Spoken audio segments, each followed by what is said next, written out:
Welcome to Beneath the Mango Tree. Today we're reading Isa's Avocado Tree. Written by Evelyn Flores. Illustrated by Vivian, Lujan, Bryan. Read for you by Kayla, Sablan. If you have a copy, grab it and read along. It was a big seed, big as her hand almost. Isa took it out, dug a hole for it, and put it down in the brown dirt. Then she ran to the house and carefully brought back water in a rustic coffee can. Kneeling in the dirt, she whispered, "I now christen you Avocado Tree." And she poured the water slowly over the wet seed, just like the priest had done at the christening last Sunday, and watched till the water seeped into the thirsty earth under it. Then she gently pushed the mound of dirt into the hole. When she could no longer see the seed's whiteness, she patted the earth down, roughed it up, took a tall stick, stuck it beside where she thought the hole might be, then ran into the house to wait. The sun shone and the rain fell, and one glistening yellow morning, when Isa ran out to where the stick was and bent down as she'd done many times before, she saw a bump in the ground. She stared at it, almost not believing. "Hello there," she whispered happily. "Hello there." And the next day, when she came out, the shoot had grown into a stem that reached its arms to the sky as its pale ocean green cap sat crooked on its head. Isa brought some water and fertilizer and poured and sprinkled all around and pulled the one weed out. But then Kiku had come.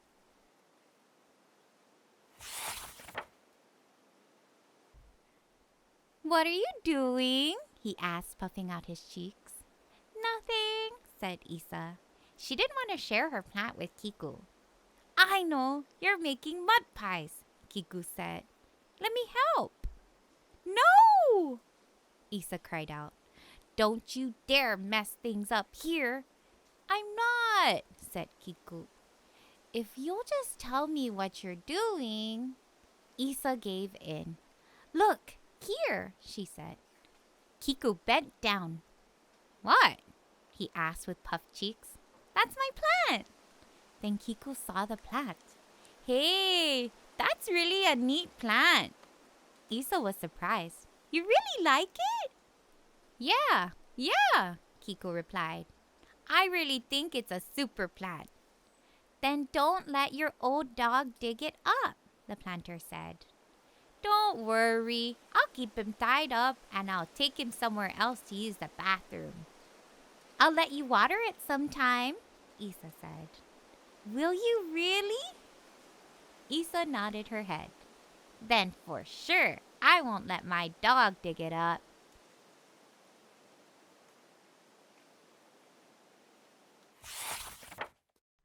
When the announcement about the typhoon came over the radio, Isa was eating supper. The weatherman said that a typhoon was coming, a big typhoon with strong winds, gusts. The crackling, non-smiling voice said to 200 miles per hour. Mama and Daddy talked worriedly about how to secure the house, but Isa had only one thought in mind. And as Mama made kadu soup enough to last for 3 days, and as Daddy and Davy boarded up the wooden shutters, Isa went out to her plant and, kneeling beside it, tied it gently to the stick. Davy came around the corner just then.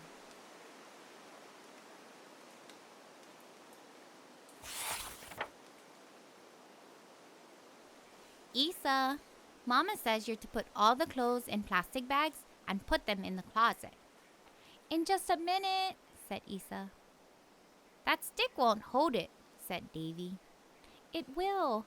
It should," Isa mumbled worriedly. "Here, I'll get you a stronger stick," Davy offered. He ran to the granada tree and broke off a fairly long, thick stick from one of the lower branches. He took a hammer and pounded it into the ground. Then he got more string and fastened the plant and the small stick to the big stick. That should keep it, Isa. Now you better hurry before Mama gets mad. Okay, just in a minute. Isa waited till Davy was gone, then she said to the plant, a typhoon's coming, and the rain's going to beat down, just really beat down, and the wind's going to blow, and all sorts of leaves and wood and paper will be blowing around. But you'll be okay. And she patted the plant on its crooked ocean green cap. I'll see you in the morning when it's all over. She ran into the house and started packing the clothes away.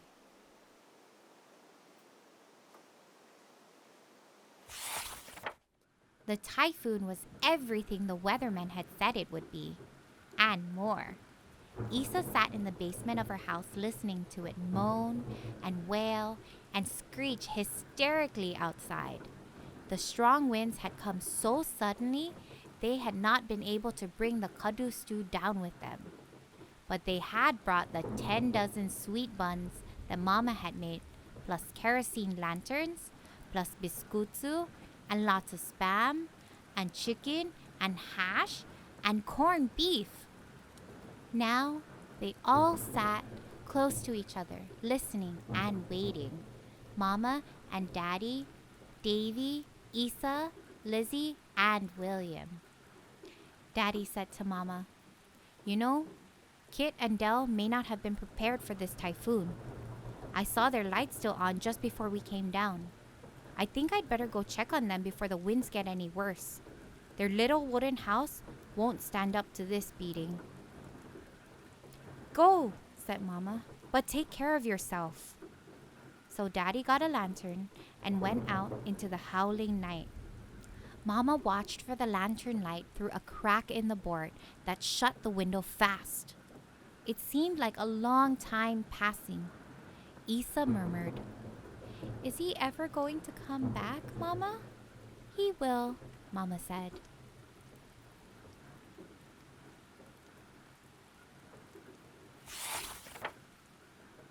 Then Davy, who had taken his turn at the window, fairly shouted, they're coming! They're coming under the house! Under the house? Mama exclaimed. How will Kit manage? Some places are only 2 feet high. But they're coming anyway, Davy spoke rapidly. They're under the house now! Quick, Davy, Lizzie, help me get these nails pried loose. Mama barked out the orders. The 3 worked frantically to remove the wooden slats. As the first board came loose, a blustery gust of wind blew across the small basement. But then a woman was crawling through, a woman with a large, round metal that filled the window. Did she crawl under the house? Isa wondered to herself. At her elbow, little William was whispering while holding his breath. She's going to get stuck. She's going to get stuck. Then we'll just have to unstick her. But the woman didn't get stuck. She only came through tightly. Then came a tall, thin man, and finally, Daddy. We had to come under the house, Daddy explained, sweeping sheets of water off his face and arms. It was safer that way. It's a nightmare out there.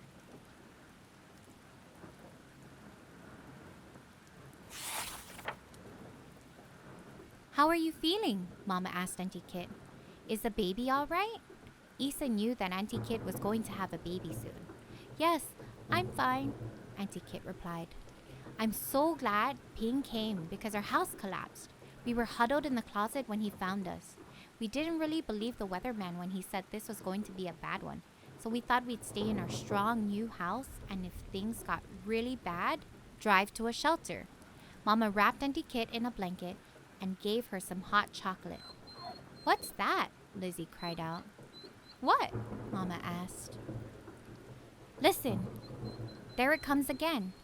It was the sound of whining. Daddy opened the door and went out. There on the landing was their dog, Duchess, who was also going to have baby soon. Oh, Daddy, please, let's keep Duchess in here. It's awful and dangerous out there for her. Please, Daddy. The 4 children all pled for the wet and wretched-looking Duchess. But Daddy, looking around, answered, "No, it's better if Duchess finds a safe place on her own. I have a funny feeling before this night is over, we won't have much room for people, much less our dog. She'll find a safe place if we just let her do it now."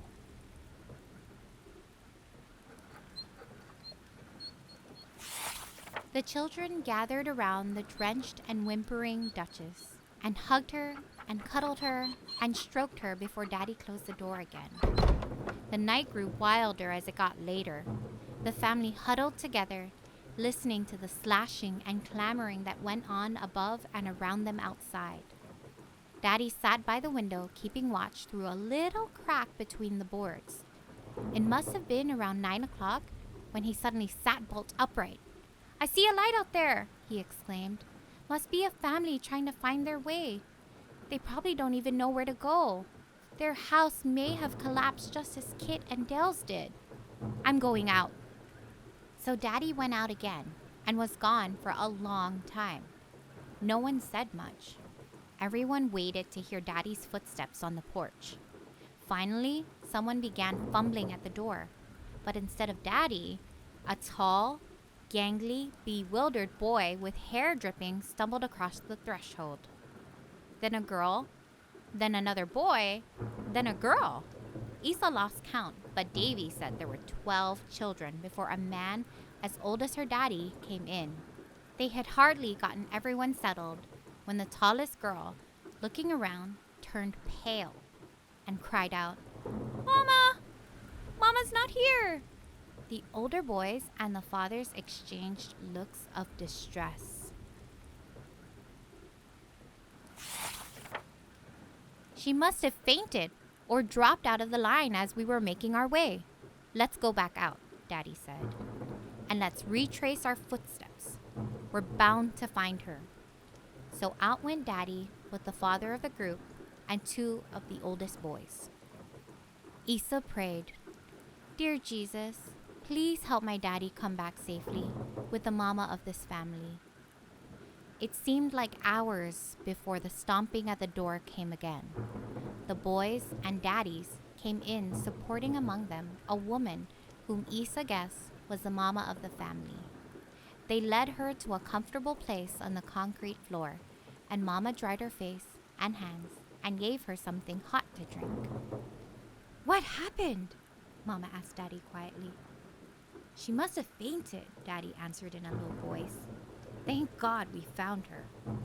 The oldest girl in the family tapped Mama's shoulder. "Auntie, on the way out of the house, the wind slammed the door on my brother's fingers. They look broken." Isa saw the fingers. They were purple and swelling. Mama and Daddy wrapped a strip of gauze about them and comforted the little boy. Isa looked around the small basement. All the walls were lined with Daddies or Mamas or children.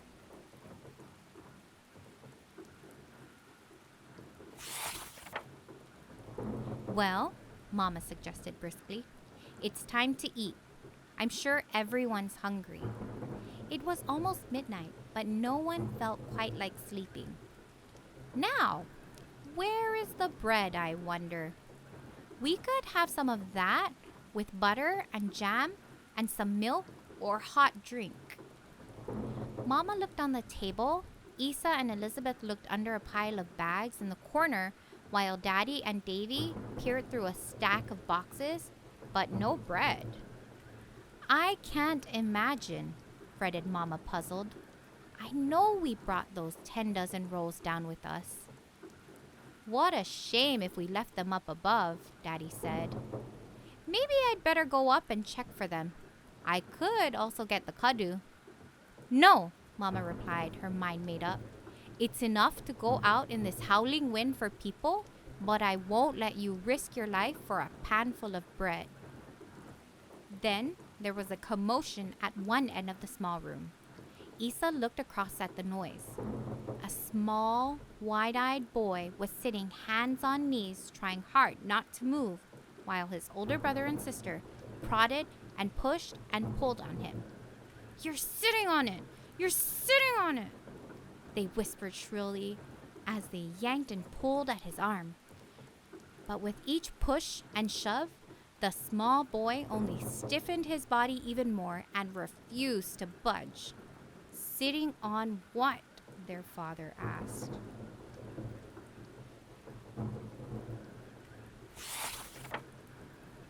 "The bread! The bread!" the two children chorused. With that, they gave him one last yank that tumbled him off his seat. "Uh-oh," William was saying to Isa. "Uh-oh." The boy's father came and picked him up. "Ay-a-day, it really is the bread," he chuckled. "But it doesn't look like bread anymore." Sure enough, as Mama lifted the white cloth, Isa peered around her and saw the golden buns just as they had been when Mama had pulled them out of the oven that morning, but smashed. "Oh, yuck!" one of the other children made a face. "I'm not going to eat them after Tony Boy sat on them." "Well, why not?" Mama sputtered. "I know of only two good ways to keep bread warm. One is to heat them in the oven, but..." And here Mama threw wide her hands. "If there is no oven, then what's left but to sit on them?" At that, all the adults started to laugh, and some of the children too. But not Tony Boy, who continued to frown at their teasing until his daddy said, "Tony Boy's always been the smart one in the family. He knows how to keep the bread warm and still get the softest seat in the house." Everyone laughed some more, and Mama put the pan on top of the table, and soon all were enjoying Mama's wonderfully delicious rolls with butter and jam dripping down the sides of them.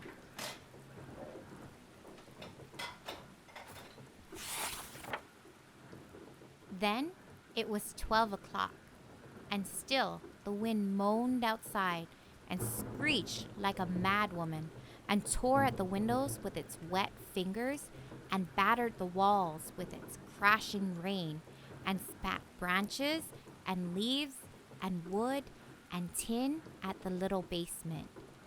Isa wondered about her tree until she fell into a troubled sleep. The pictures of all the people lined up on the rough concrete floor, and the smell of the wetness outside and the people inside wove through her dreams. She rubbed her eyes. Something was different. It was quiet. The wind wasn't blowing. The rain wasn't beating. It was morning and the typhoon had passed. People were wandering dazedly in and out of the basement. Isa rubbed her eyes. She felt as if she hadn't showered for a week, or brushed her teeth, or changed her clothes. Daddy had already been out. So had Mama, and so had Davy and Lizzie. Isa nudged William awake. "What's it like out there, Davy?" she asked her brother, who was carrying a load of boxes out. "The roof's blown off," Davy described excitedly. "And all the coconut trees have fallen, and there aren't any trees at all, and everything's wrecked."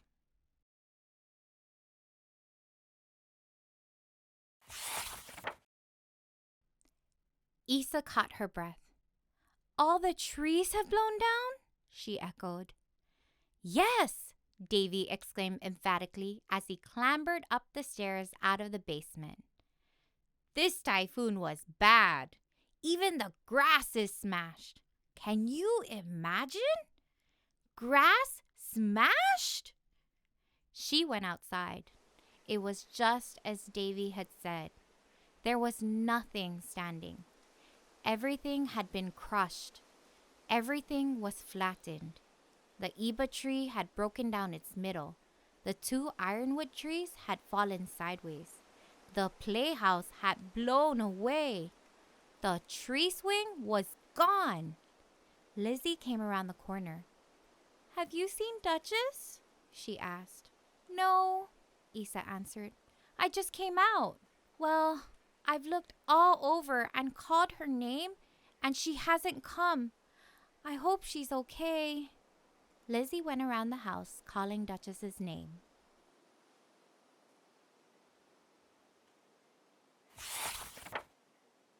Isa climbed the steps to their house. She entered the kitchen. There was Mama's kadu spilled all over the floor. Carrots, beans, beef, and potatoes splattered the tiles as if some angry cook had thrown the pot crashing down. But the wetness didn't matter, for the whole house was wet. The table, the buffet, the couch, the piano, the stereo. Isa looked up when she got into the dining room and saw sky. There was no roof in the dining or the living room. Mama bustled out of the bedrooms. "Run and get the rags from the laundry, Isa. We have some mopping up to do." "But," said Isa, "that doesn't make sense. There's no roof. It will all get wet again." Isa's mama didn't seem to hear.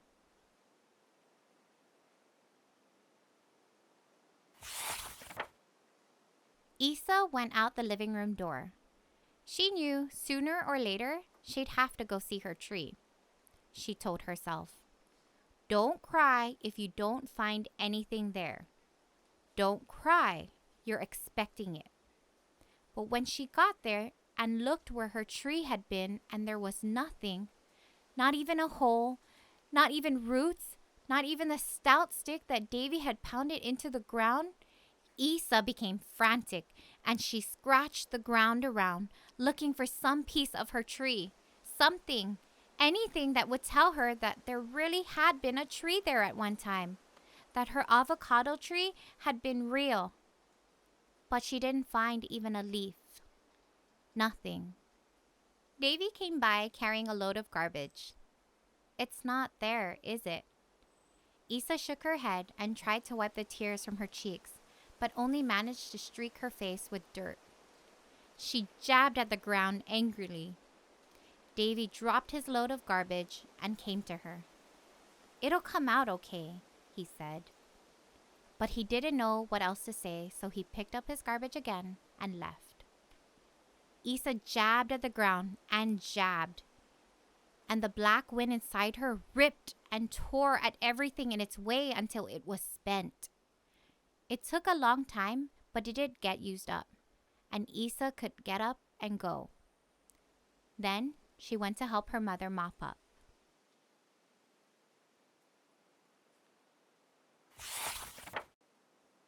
After lunch in the kitchen, which still had its roof, Isa went out and laid between the two baby fir trees that miraculously still stood beside their house. This was her thinking place, and she laid there thinking about her avocado tree. A tear trickled its way down her cheek.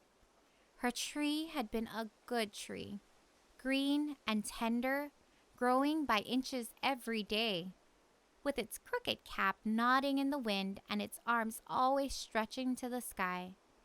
It hadn't caused anyone any trouble. It had just done what it was supposed to. She knew it would have borne the biggest, most delicious avocados in the world. But now it was gone. Her dog was missing, Auntie Kit was in the hospital, and they said she might lose her baby.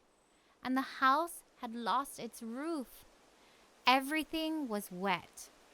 She heard her mother calling her, but she didn't answer. Not for a long time.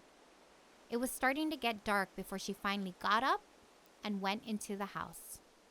They couldn't stay at their house, not even with all Mama's mopping up. "We'll have to go to Nana and Tata's house," Daddy said after getting back from seeing how the rest of the family had done in the typhoon. Their home still has its roof and 4 walls.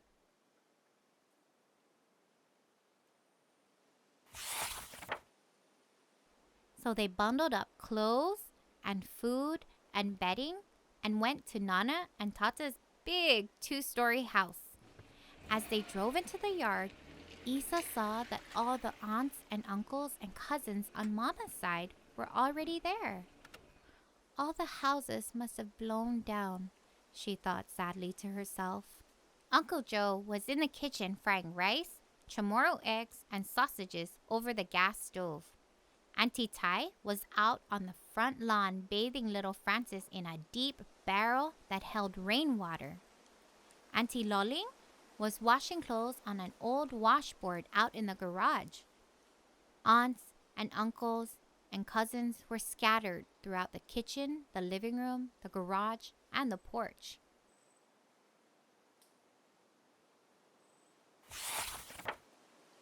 Isa enjoyed having the family all together. She liked taking showers using an old coffee can and dipping water to drink out of the rain barrel. She enjoyed sleeping crowded with the cousins on Tata's basement floor and having all of them laughing, talking, giggling under the covers. And during the day, they'd run up and down the huge rain gutters and eat kamatsili under the strong green tree that had been bold enough to defy the typhoon, and stare down into the deep black water of the well behind Auntie Eva's house, where they knew there were twisted monsters with big black mouths. As Davy put it, it was a great time for kids. But still, she had a blue space inside where her tree used to be.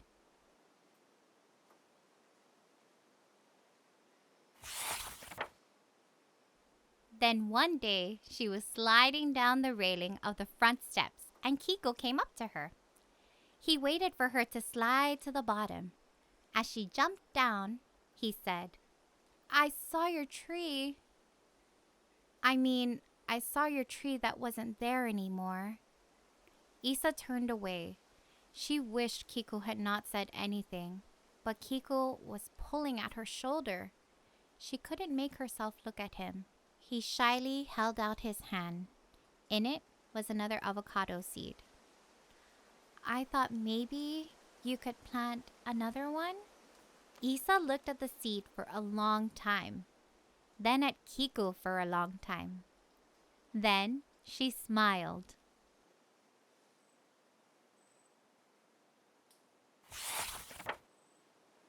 Very early the next morning, she went with her family to work on the house. Daddy had almost 1/4 of the roof put on, but still, the sun shone into the living room. Isa took her plastic shovel and dug the earth just where she'd dug before. She buried the seed just as she'd done before. She filled the rusted coffee can with water and was about to pour it on the seed when she thought, "I should christen it." But she remembered christening hadn't helped her other avocado plant. "Maybe I shouldn't," she reasoned, "in case another something bad happens." But she christened it anyway. Just as she finished pushing the dirt over, she heard her daddy call, "Isa, come here." Isa followed him around the corner of the house. "Look under the porch," Daddy said. Isa, looking under the porch, still couldn't see much in the darkness, but she heard the sound of whimpering, snuffling, and sniffing.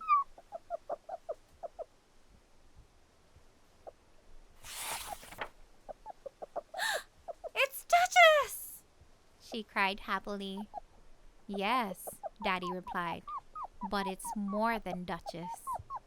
Daddy knelt down, reached way into the blackness, and pulled out a squirming, wrinkled body, followed by a proud, tail-wagging Duchess.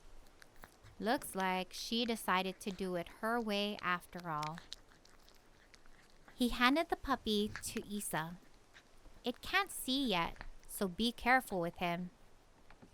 Isa placed her face against the puppy's neck and heard all its warm gurgling and smelled its baby animal smell.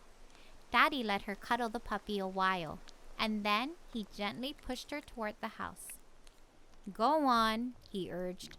"It's time for breakfast." "Aren't you coming?" she asked. "Not right now. I've got some important work to do." He pointed to the top of the house.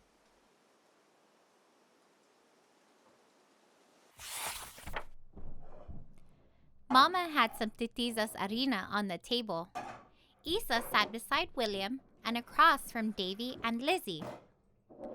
Mama, Davy questioned in between mouthfuls of titizas, what's happened to Auntie Kit and Uncle Del's baby?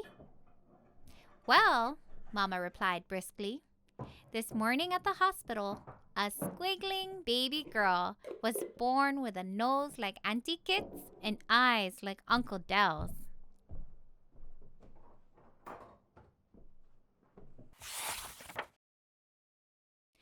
Isa stopped eating and looked up. Mama winked at her. Isa wanted to ask some important questions, but she didn't. Instead, the blue space inside began to fill with a wash of sun colors. Yellow, pink, orange, green, happy colors. And she held the answers to the questions warm and soft and quivering inside, just like she'd held her avocado seed and the sniffing, nuzzling puppy. New baby, new puppies, new tree. Up above, she could hear the sound of her daddy pounding nails into the new roof.